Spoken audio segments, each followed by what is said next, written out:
Syederalun, seorang oknum pejabat viral di medsos setelah terciduk kamera netizen saat mengganti plat mobil pribadi ke plat dinas. Plat BH6R yang dipasang oleh oknum Sadi SPBU tersebut merupakan mobil dinas salah seorang pimpinan Dewan Kota Sungai Penuh.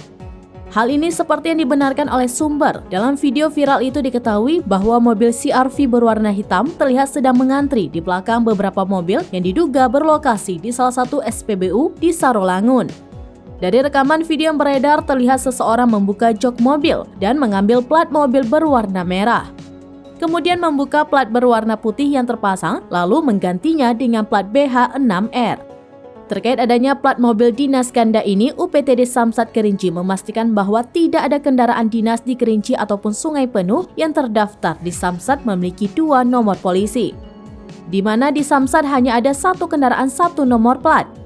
Kabid Aset Badan Keuangan Daerah Endang dikonfirmasi juga menyebutkan bahwa 1 kendaraan 1 plat. Sementara Kasalantas Polres Kerinci AKP Sunandar S mengatakan bahwa mobil yang memasang plat palsu bisa ditilang.